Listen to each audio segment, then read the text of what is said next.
Today, we are going to talk about the paradox of control and letting go. We live in a truly bizarre historical moment, do we not?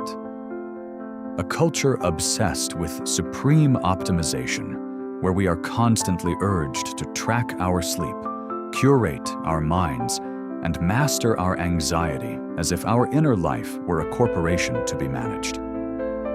We believe that if we just analyze enough, plan enough, and exert enough willpower, we can finally secure our existence against the unpredictable. But look closely at this desperation. Is this drive for total control not, in itself, the ultimate symptom of our deepest panic? The more we attempt to grip reality, to force it into our neat categories of success and stability, the more fragile we feel. We become like a person trying to grab a handful of water. The tighter we squeeze our fist, the faster the water escapes through our fingers. Here we encounter the first dialectical twist, a tragicomic paradox of our modern ideology. Today, even letting go has been transformed into a duty, a command from what I call the superego. We are told, you must relax, you must meditate, you must find inner peace. But the moment letting go becomes a goal to achieve, a task on our to-do list, it becomes its own opposite. It becomes a new form of work, a desperate struggle to control our inability to control. We sit in silence, silently screaming at ourselves to stop thinking. This is the grand illusion of our era. We believe we can master surrender. We treat letting go as a technique, failing to see that a technique is just another way of trying to dominate the moment. Why does this happen? Because we are haunted by the fantasy of a frictionless future, a state of existence where nothing hurts, nothing surprises us, and everything goes according to plan. We postpone our actual lives in service of this phantom. We say, once I control my circumstances, once I fix my flaws, then I will finally begin to live. But this idealized future is a trap. It prevents us from facing the messy, beautiful, and terrifying reality of the present. By demanding that life conform to our mental blueprints, we close ourselves off to the genuine movement of existence. We are so busy defending the fortress of our ego that we forget how to breathe outside its walls. To truly let go, then, requires a much more radical gesture. It is not a passive resignation, nor is it a lazy withdrawal from the world. No, true surrender is an active, highly courageous refusal to participate in the game of forced choices.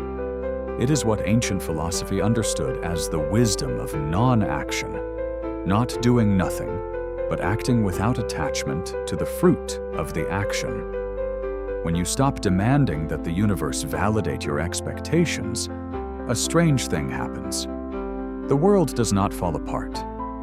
Instead, the heavy armor of your identity begins to soften. You realize that you do not need to hold up the sky. The sky is already holding you. When we release our grip on control, we inevitably confront what we fear most, the void, the unpredictable gap of existence. But this void is not a place of horror or meaninglessness. It is precisely the space where life actually happens. It is the gap between our thoughts, the silence between our words, the unexpected detour that ruins our plans but saves our soul.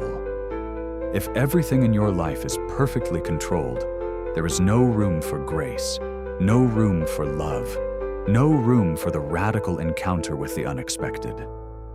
To live fully is to allow yourself to be vulnerable to this void, to accept that the beauty of a song lies not in holding on to a single note forever, but in letting each note die so the next one can be born. This brings us to a deeper understanding of human freedom. True freedom is not the power to do whatever we want, to control every variable of our environment. That is merely the freedom of a consumer in a supermarket.